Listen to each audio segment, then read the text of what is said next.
Welcome to Stage Left with Lew. I am your host, Lewis Schulvok, but everyone calls me Lew. And on today's episode, I am joined by the one and only Adam Di Martino. Welcome to the podcast. Thank you so much for having me, Lewis. I'm really excited to have you here.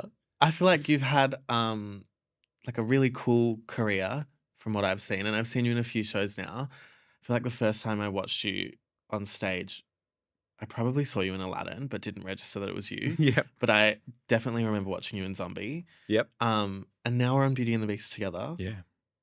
And it's great. Yeah. I love it. It's- You're so fun and funky. I love it. Thank you. I remember meeting you in a foyer after I'd seen you do Cinderella as the amazing raccoon. That is me. Yeah. And I forgot your name for so long, so I'd always be like, oh, yeah, you're the raccoon guy.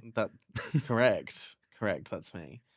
Can you take me all the way back to where your like love for performing kind of started? Where did it begin? I was a really shy child, so my parents put me into acting class as a 6-year-old because I was very shy. So they did it to kind of get me out of my shell, and then I just kind of fell in love with it. And then the story goes that it was the Australian Idol first season finale, and Marsha Hines was singing whatever it was, but it was like something so amazing and funky, and I just started singing along even though I didn't know the words. And from that moment on, I was like, this is what I want to do. Yeah. And I saw her a couple months ago for the first time ever in a Westfield, and I wanted to go up to her so badly and say, you're the reason I do this, but I got too nervous. She is stunning. Marsha, if you're watching, she's the ageless. One for you. She's the one. No, I love that. So all of that got you to VCA. Yeah, where you pretty trained. much. Yeah. That's Marsha Hines got you to VCA. Yeah. I love that. Thanks, Marsha Hines. How was your time there? I loved VCA. You did the 3 years, right? Yeah, 3 years. I went straight out of high school. I stupidly only auditioned for VCA because I went to like the other open days and everything, but it was the only one I wanted to. It just felt right. It felt right, yeah. Yeah, I loved my time there. It was a great cohort. Everyone in my year was amazing. And I love the teachers as well. So now I'm going to read these credits out because I will probably miss a few if I don't. So Adam's credits include Titanic the Musical, Mac and Mabel, A New Brain, Bear, the Australasian Tour of Aladdin, The Workshop of Lola, Gentlemen Prefer Blondes, Zombie the Musical, Beauty and the Beast, as well as appearing in productions by the Australian Shakespeare Company and the Queensland Ballet. Yeah. That's a lot. And a lot of different things. It's so, I never kind of have read it before unless you're like sending your bio off to it. It's weird, isn't it? Yeah, no, to it's just go bang, bang. Yeah. It's cool. It's cool. It is cool. It's cool. It's nice. It's a nice little recap. Do you have a favorite? I know that's like the worst question. That's like asking for a favorite child. But do you have like a really memorable or like favorite experience on a show or a credit that you're like, love that one? Aladdin was really special because it was kind of my first professional tour. This is a really special one, Beauty and the Beast, just because the people I work with are great and the track is amazing and something that I've wanted to do since I saw the movie as a kid. But and then probably Zombie as well. I know I've picked 3, but Zombie was really cool to be part of because it was a new show. They're a great 3. And by Laura Murphy, who's insanely talented. So let's talk about Zombie then first. Yeah. Because I feel like when I was doing West Side Story at the time in Sydney. Oh, yes. Like around the corner. You were great, by the way. Thank you. And it was amazing. Well, I just remember we booked tickets to see the show and some of like the best performers in Australian musical theatre were in that show. Yeah. But nobody had any idea what we were walking into. Yeah. Like how was it creating or being a part of the process of creating a new Australian work surrounded by people that are quite literally at the top of their field? That was pretty amazing. Like, and you were an onstage swing, am I right? Yeah. Yeah. Yeah, so I think the cast had pretty much been cast before I was brought in as like a swing. And I just kind of walked in on the first day and realized, like Tamsin Carroll, just like tension. I mean, so many people were in this cast are just like, as you said, at the top of their game, and it was very, very cool and directed by Darren Yap, who I'd worked with before. But yeah, it was really cool, and then also working because Laura had written it and written the book as well, so like she'd done the music all and the her, lyrics. yeah. So it was so that was also really fun as well. But yeah, just kind of like creating it with Laura in the room as well, which is good because like whenever there was something that someone didn't understand, we'd like pick Laura's brain, and then she'd be like, "Okay, this is because of this moment, blah blah blah blah." And blah, it's there, hers. and I it's feel like hers. that's something that we don't get Mm, often because, like, say Beauty and the Beast, for instance, they're not accessible. The writers of the book and the music, they're not accessible Yeah. to us, and that is like such a niche, nuanced experience to have the person yeah, able, like, you can actually have a conversation with them Yeah, about the work, which is absolutely. really cool. yeah. Like when you basically said that if you do have a question in Beauty and the Beast, you can ask someone like the resident director, but if they don't know like the original, why that specific word was chosen in the text, they're going to ask someone from America, and the person from America is going to ask the other person in America, who's going to ask the original writer. So it's like goes through so many channels. Whereas, when it's a new work, it's just straight in the room. It's great. Yeah. And Zombie was received so well. It Yeah. was probably one of my favorite shows that I saw last year. Yeah, it was really seriously. cool. It's so funny, and I hope that it has another life I hope so too. again and again and again. Yeah. And a big tour. Yeah. I loved it. So now you've worked for Disney twice Yeah. now. And Disney are great. We love Disney a lot. Can you talk about the difference between working on something like Zombie or Yeah. Gentlemen Prefer Blondes, which were both at the Hayes in Sydney, Yeah. which is quite a small venue, Mm. kind of independent theatre vibes, in comparison to being on two of the biggest Disney shows to ever exist on massive, big, fat contracts around Australasia? The first difference that comes to my mind is that when you're doing like a show that's in quite a small company, and it's very collaborative. Like you are an actor in it, but you're also a mech. You're also part of the WAM team. You're also part of the dressing team. Yeah. You're also moving Yeah. props, moving set. It's very collaborative. It's all for one for all. And same goes with big tours as well. But for example, like my dresser will fill up my water bottle, which I'm like, I know I can do that, but like it's just like there's so many people employed in the big tours, and there's so many specific jobs that everyone does. So both are incredibly collaborative, but when you're doing a smaller show, you have many hats. Yeah. I guess that's what the biggest thing. Which I feel like sometimes is more enjoyable. Oh yeah, And like you really feel like, you're a very integral part. Yeah. Because like you got to help someone change, between their quick changes, and it's just Yeah. And I feel like the sense of community is a lot stronger. Yeah. Not to say that it's not strong on No, big no, tours, no. of course. A But lot of people say, like trauma bonding with those kind of like absolutely. experiences, because you feel like you're flying by what's that saying? The seat of your pants. Yeah, absolutely. that one. 100%. And it's it's a massive thrill. Yeah. I love both sides. Is there a quality from like smaller theatre that you wish kind of was in the more commercial world? Like, is there an essence of something that you feel like gets a bit lost in translation when we start doing like big $1 million projects that tour?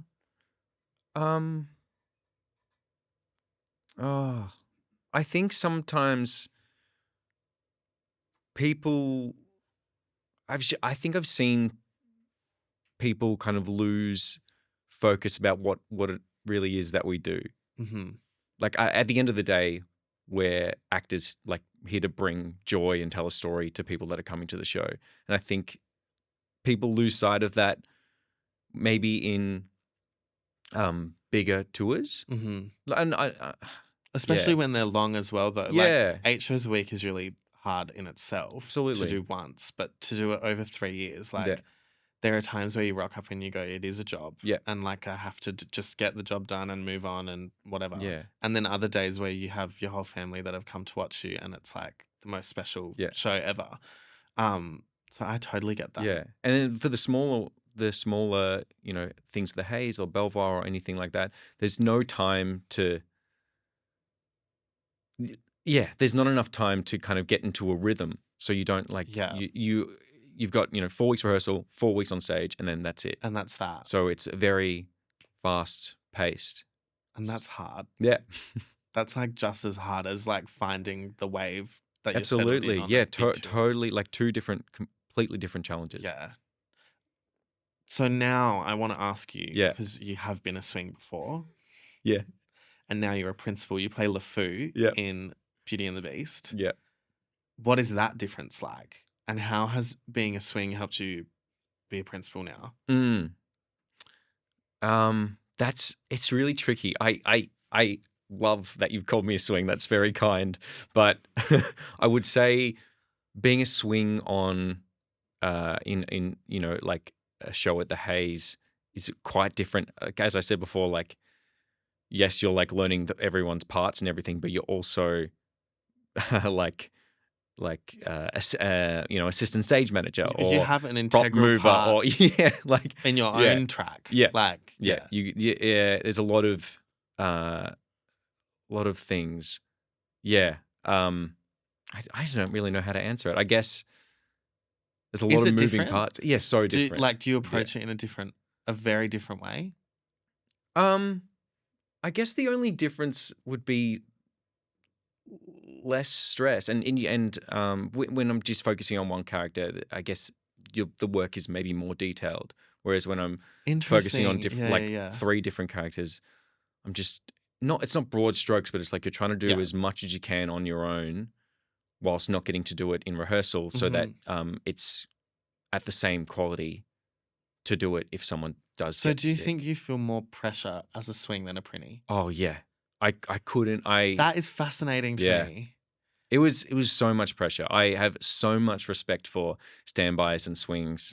I've done it, twice, and both times at the Haze, and it was, very stressful, but a great experience. Yeah, and I mean, as someone now that's swung on 2 tours, I'm like, everyone should swing at some point in whatever capacity they can, because it is really hard. I cannot imagine what you and the swings do. I can't imagine doing that in any kind of touring show. And you know what? Half the time I can't imagine it either, and I do it, so I get it. But yeah, I find that so fascinating that you think it's like more pressure as a swing, because I cannot imagine having to go on stage and like carry a number like you do every night. I mean, you did it the other night as Monsieur Dark, so that was very good. That's very different, Adam. Saying 2 lines on stage is very different. Okay, next question for you.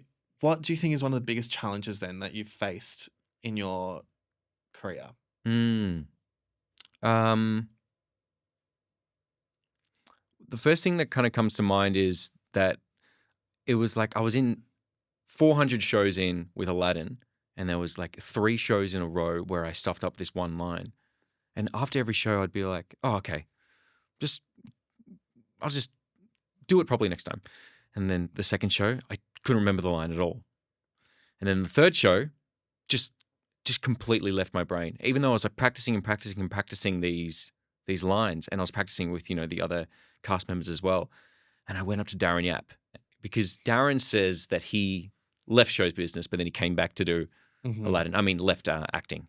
And I was like, what's going on?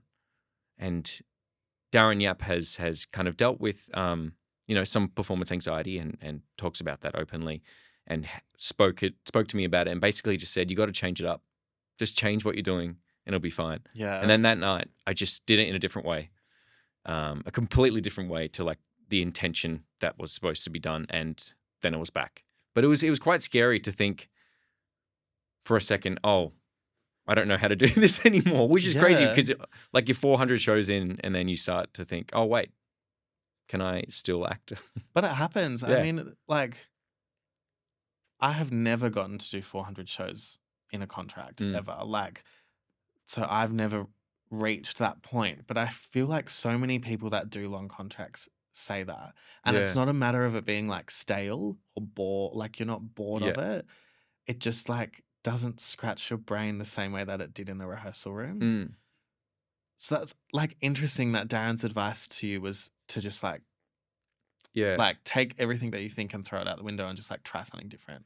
It's funny. I kind of have taken what he said and applied it to all my work now, like before it happens. Not as like a safety thing, but as like so that there's 5-10% that is completely fresh every night. Like I'll just say a slightly different intonation, or say words slightly, or try and notice something different about the scene, or try and notice something different about specifically Gaston, who I basically that's the only person I see during the show. Yes. So I'm like try and focus on something different about him, just to kind of keep that mind active and not. Has that helped you with other aspects as well, like just doing the show 8 times a week?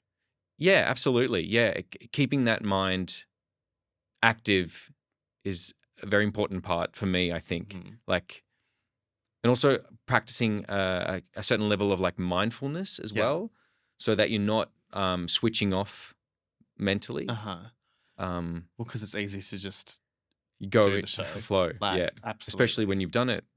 You've over and done over it and over hundreds again. and hundreds of times. So yeah, absolutely. I want to talk about the screen acting course that you did. Yeah. So you finished at VCA, and then a few years later you did a screen acting course. Where was it? Who was it with? How long was it for? It was like the Les Chantry intensive. So it's like 4 like Sundays in a row, like 9 to 5 or 9 to 6 or whatever it was. It's Les is amazing. He has done a lot of like mentoring for like Jacob Elordi and Josh Hewson, I believe his name is from I feel like a lot of people have and a lot at some point. Absolutely, and people go for him like coachings for like certain roles and things like that. But yeah, it was great. I love screen. It's that's fun. What I was going to ask next. Is that something that you like want to dive into more? Yeah, it's funny. I got the call to do this show, and a day later, I got a call that I was going to be on a TV show just for one episode. And so literally like 3 days before I flew to start Beauty and the Beast, I filmed one episode of this TV show that's coming out. Amazing. Yeah.